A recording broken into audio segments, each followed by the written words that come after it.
Morning, everybody. Hope you're all well. Well, Saturday morning feels like another Groundhog Day. Feels like we only said um, good morning last Saturday was only yesterday. You know. So, how is everybody today? How are you all feeling today?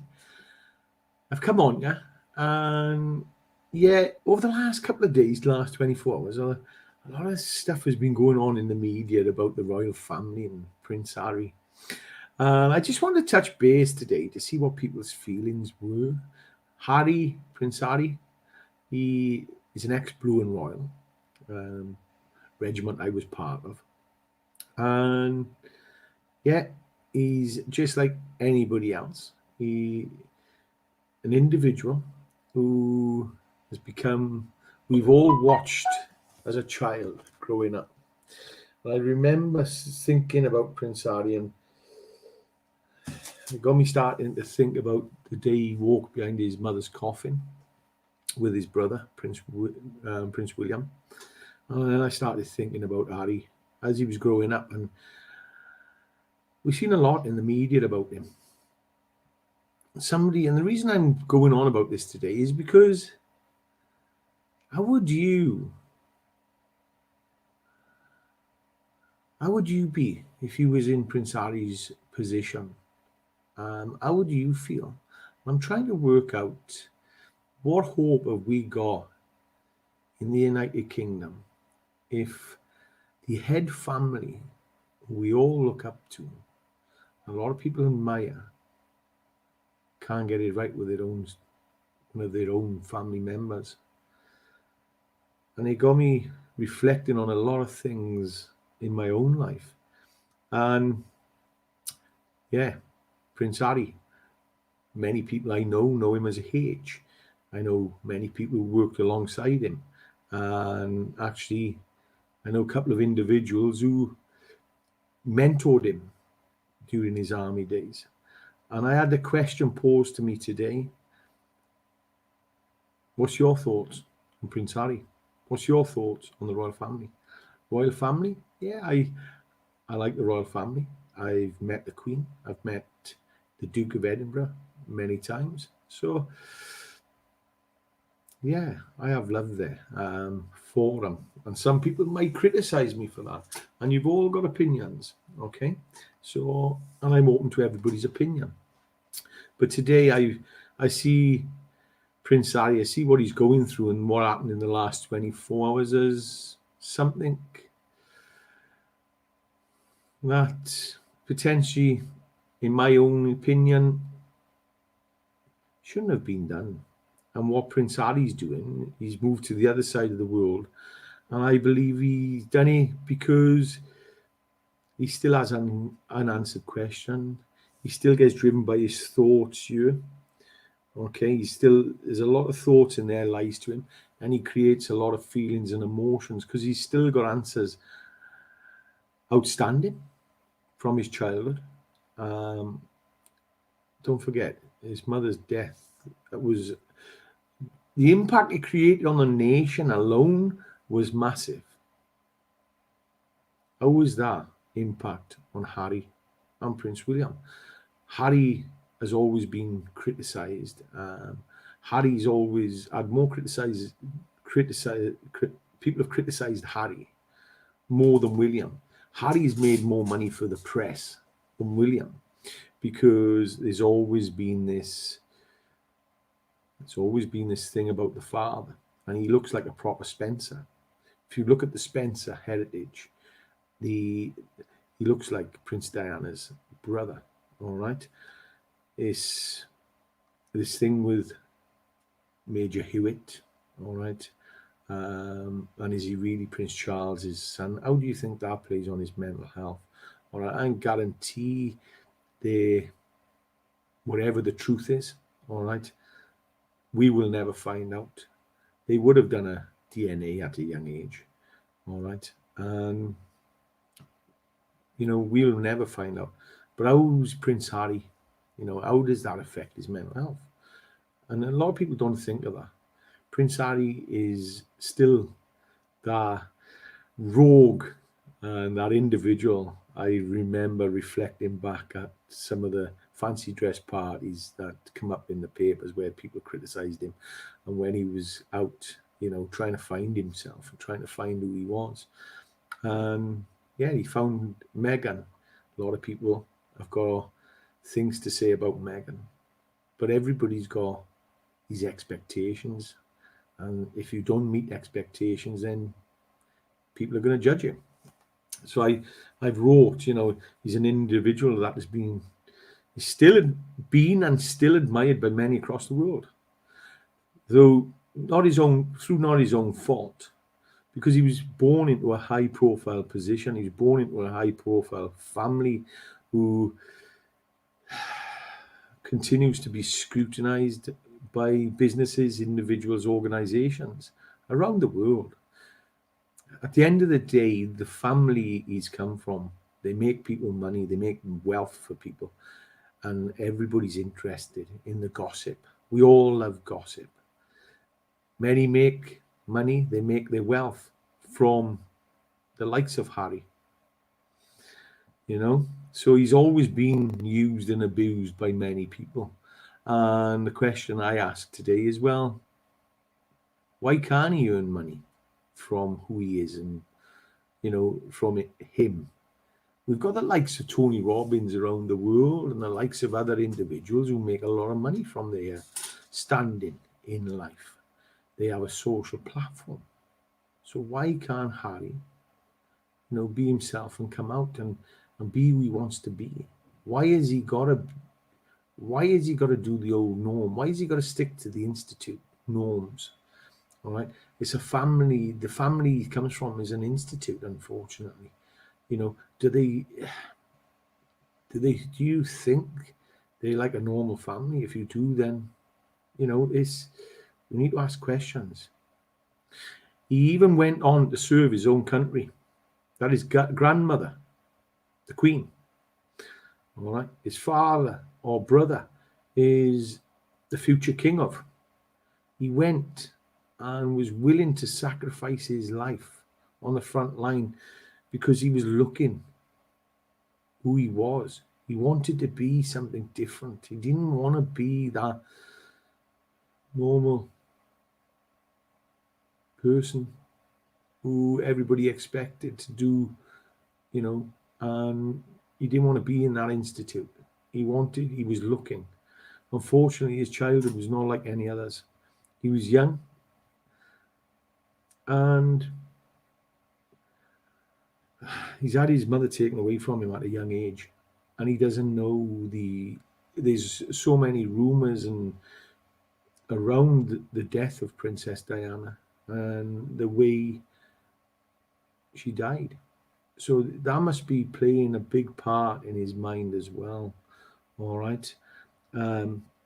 He has faced criticism many times about his father, who his father was, and and like I said, they already know. So, but it makes money. So papers are going to keep bringing it up. All right. And since being born, at the end of the day, he's been brought up in a family unit where one of the questions is, what is that family unit like? Is it love, or is it an institute where, is it a normal loving family? By the actions that has just happened, it makes you ask the questions even deeper. All right. Because I know any family who shuns anybody or takes things off them, I don't see many families doing that. I know my family wouldn't do it.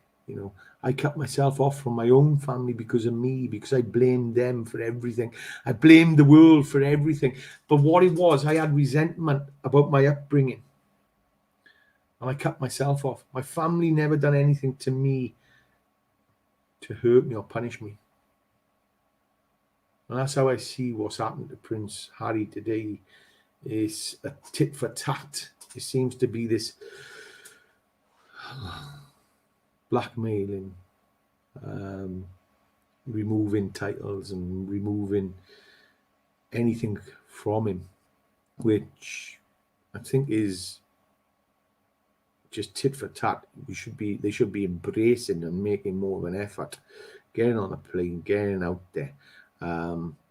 Look, if the head of our country and their family can't embrace a family member, when it's obvious to me that he's just struggling with his inner thoughts, feelings, emotions, and he has built resentment up.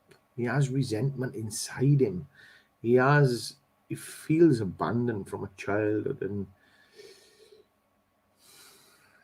how the family can't embrace him, how the family can't just allow him to find his own way, but still be there beside him and understand. All right, he's struggling. Instead of stripping him of, he's going to feel more of a victim. He's going to feel more anger. He's going to get concerned, and he will not take responsibility. He will still keep going around in them circles, and the resentment will just fill and fill and fill, and that's my opinion. Prince Harry is full of questions that to date have not been answered. He's formed resentment from his thoughts, feelings, emotions, and which have formed over years. And Meghan, who he went and met, and Meghan has become his partner, become the loved one. He shared all them thoughts and feelings with her. And she listened to Harry as Harry offloads his thoughts, feelings, and emotions. Then what happens? Usually you mirror the anger that person feels and the resentment. And I'm going to give you when I was with my ex-wife, I had a lot of resentment about my family. I'm from a separated family, and I had a lot of resentment. And I spoke to my father and my family about it. But I blamed them for everything in the world. I've blamed them when I was having my problems, when I weren't meeting my expectations. I was blaming everybody around me, friends and family. And I started forming this resentment. And I actually shared it with my ex-wife. My ex-wife, when she first went to my family home and met my family embraced her. They embraced one another. But over time, as she learned more about me, and she could see the anger I felt, which I covered up when I went to the family home, she started mirroring this anger I had and started forming this resentment inside her. So every time we went to the house, I would walk in, cover my anger and my resentment up and go, hiya, everything's fine, how are you, love you, embrace everybody and play the game. I would put this show on for everybody. But my ex-wife would walk in beside me, and Nicola, who's now a very good friend of mine, who I still love, all right, walked in beside me, and she had this resentment and anger on her face. She showed what I was feeling inside because she didn't know how to hide it, because I'd already given it to her. I'd already passed it over, so it becomes a mirror. And it happens in a lot of families, all right? And that's how a lot of families and a lot of the families break up and start hating people, all right? Because the resentment start coming in, because all of a sudden you get this vibe from the individual and you go, what have I done? What have I done to deserve this? What have I done to upset that person? And then all of a sudden your thoughts go on in there, and then you create this feeling and emotion, and it gets anger, frustration, sadness, and you just keep pushing it down. And we never really approach it. I always say about the steam cooker. And the reason I go on about the steam cooker is because when I was a child, I always remember my stepmother putting a steam cooker on. She loved cooking up a steam cooker. I got that picture in my head, and I once watched the steam cooker boiling over, all right? And I thought, and I brought it to the same as the mind. What usually happens, we put these emotions, feelings, thoughts inside, and it's like the steam cooker. And the more we keep it in and the more we don't share and the more we don't get it out there, over time, the steam cooker boils over. sometimes. But with us, we can avoid them emotions and them feelings and them anger by doing something to get that, ooh, I feel okay, that quick fix. It's like turning the gas down. So what you're doing is turning the gas down by doing something to distract you. However, if you continue, it will boil over sooner or later. It will explode sooner or later. It's just a matter of time. All right. So resentment, I believe, in my opinion, Harry lives with a lot of resentment. So does Meghan. All right. And there's resentment in the family now, the royal family, where they resent Meghan. Okay. They still love Harry, but the actions they're taking is not love. It's not mindfulness. It's not from a point of view of a loving family and mindful point of view. It's what's going on. Meghan has come out and said she's going to do a talk with Oprah Winfrey, and everybody now advises, because as I said to you, the family's an institute. So because it's a massive brand, they've got all these advisors around them. So the advisors are running around scared now, fear what she's going to say, fear what Harry's told her, and what they're going to tell the world. They've got all this fear inside there, and fear is false evidence appearing real, false event appearing real, and they've got it all going on, and they've got these thoughts going on, and the lies they tell themselves in their head, and they're creating these feelings and emotions. Biggest question I've had to the royal family. You've all reached out, probably. When has one of you got on the plane and gone over there and sat down? Don't expect Harry to come to you. Don't expect Harry to open his arms up. If he's in resentment, he's now trying to keep the wife happy. He is not going to make any moves to come to you. He's offering you the olive branches. And what are you doing? You need to get on the plane. You need to get out there. You need to embrace him. You need to understand how the mind works. And you need to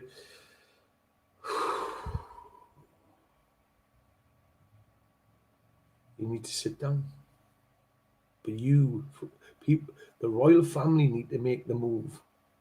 Don't think that the member of the family, Prince Charles, William, I know you've got probably resentment because he didn't fulfill the expectations of the family. But what you need to do is get off your ass, because mental health is a major problem because we stigmatize it. I've just read documents today called Joint Service Publications, which the MOD issue, and the MOD helping veterans, and I'm passionate about bringing change. And even within the policy documents they write, they still stigmatize mental health. Mental health, everybody has. Everybody around the world suffers mental health. Mental health is brought on by the stresses of life. It can be low level or it can be high level, depending on what's going on in your life and what stresses you have. Mental health, we once seen as the reason we see as a stigma, because we believe anybody with a mental health problem is somebody who should be put away in an institute, somebody who should be hospitalized, or they don't fit in society. We used to hide them away from society. So this stigma is still there for mental health. A person, you can be diagnosed as weak, but you're not.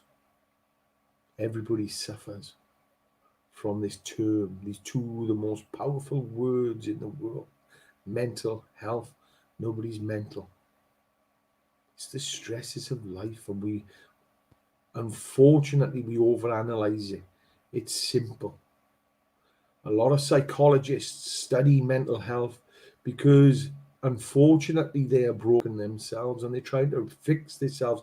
So they go on therapists and counselors and they go on courses to try and fix themselves, and they end up avoiding their own emotions and their own feelings and what's going on inside, and they start fixing other people. And that's fact.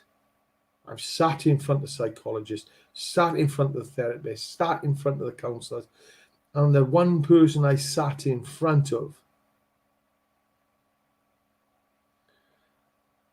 amazingly, because she'd fixed herself, there was 2 individuals taking the course, there was 30 individuals behind supporting, and the individuals had a true understanding of how the thoughts created the feelings and the emotions, how our subconscious mind affects, and our conscious mind, we become the victim, we become in conflict, we feel unseen, unheard, resentment, how it took over. She showed me the tools and techniques to use, and although I'm not perfect today, I have a better understanding of where I am in life, and that was the one individual who done it. I've been to Harley Street. I've had 10 sessions in Harley Street. I believe it cost £450 an hour when I was in a charity organisation for veterans. And I just played the game. For a long time, I played the game. And I used to be called the chameleon because I could put on my different colours. I'd friend anybody and I could play the game. And I was very good at playing the game. All right. It's only when we truly accept where we are and we look internally and look at the emotions, the thoughts, the emotions, and the feelings and the emotions, and then we actually become truthful with ourselves, do we actually start growing. All right. So Prince Harry, he's still Prince Harry. He's still H. He's that person everybody loved. All right. And has the heart of a lion. And he loves life. But he feels a victim, in conflict, gets concerned about, especially when he's around the family, because he feels he's being judged because he's not meeting expectations, all right, that everybody's making. But the biggest thing is, if the royal family can't get it right, what hope have anyone got in the UK? All right. And that's where I wanted to put it, because I feel sorry for him. You know, Prince Harry, absolutely inspirational individual. The things he's done for veterans, the voice he's put out there for mental health.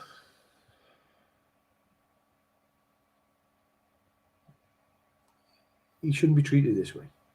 All right. He's still one of us. He's still a veteran. And he's still British, and he's still an individual who makes people smile within when you think about some of the things he's done. All right. And he's just like any normal being. But the difference is he's in the spotlight and he's making money for a lot of organizations. All right. And he's had enough of it. So my message to the royal family, get off your ass and sort this out. Because I'm telling you now, your advisors got it all wrong. Stop shunning, all right? Because you're not going to get anywhere. You've got somebody there who is calling out. And he's doing it through his wife as well. His wife's going to Oprah Winfrey because they feel the same. And they feel unseen and heard, and you're not listening to them when they talk to you. It's about time you sat back, looked at your own emotions, looked at what you're telling yourselves in there. Start learning about the mind. Start learning. Get in touch with Sophie Savage. She's an amazing individual. And start sorting yourselves out, because you're wasting time. You know, if I could take back the 10 years I lost with my family, I would love it. But I can't. I can only make it better today. All right. So look, I just want to put that out there today, because everybody's got their point of view on Prince Harry, and mine hasn't changed. I still love him to bits, and I still think he's absolutely awesome. All right. It's just the circumstances behind it. And a lot of you, might think I'm saying a crock of crap. But at the end of the day, I've been through it. All right. My family's been through it. And resentment is massive. There's many of you on here watching this who or see this, and you've probably family's been ripped apart because of resentment. All right. Your family might hate the person you're married to. All right. Because potentially you may have a resentment inside you from when you were younger. All right. The mind is it's the most powerful thing on earth. It actually controls and manages part of the body. It's part of the body functioning, and the body's so sophisticated, it adapts. It can overcome many things. All right. So please, if you're in tune, that is. If you're not in tune with your body and your mind, then I actually said to somebody this morning, would you allow somebody to get in a car without a driving license or without training how to drive a car? Would you get in a car with somebody who never been in a car before and never knew how to drive? And then show them how to start the engine, and then would you sit there and go for a drive with them? No, you probably wouldn't, because it'd be a waste of time, because that person would be driving. Once they start driving, they'd be crashing around. All right, and they'd be smashing into things. So, and that's what people with in stresses in life, when they don't understand their mind, they don't understand the feelings and the emotions and how to sort them out. What you do, you're walking around in life and smashing into things and traumas, and somebody could say something to you, and they could be just raising their voice. So all of a sudden you get angry and you raise your voice back. But you don't actually look at it and go, why is that person upset? Why is that person shouting? Why is that person that way? What have I done, or what has happened to them? And you don't say to them, all right, calm down. Let's listen. Let's actually, what can I do for you? What's causing that person to be shouting at me? What have I done? Right? And you don't work on bringing reconciliation to it, because you have 7 levels in your consciousness, and that is victim, conflict. They say responsibility, but I put concern before response. You have concern, then I say responsibility, reconciliation, synthesis, and gratitude. Okay, awakening. And a lot of times we only play in the bottom 3 levels of the conscious mind, because we never take responsibility. We never go for reconciliation. Definitely never goes for synthesis or gratitude. All right, so please, that's what I want to share. Love you all. And anybody fancy going for a walk in the next anybody wants to go for a walk tomorrow, all right, around Richmond or Windsor area, I'm more than happy to meet up and go for a walk, because I love walking and talking to new people. All right, so let me know. Love you all. Have a good weekend. Bye.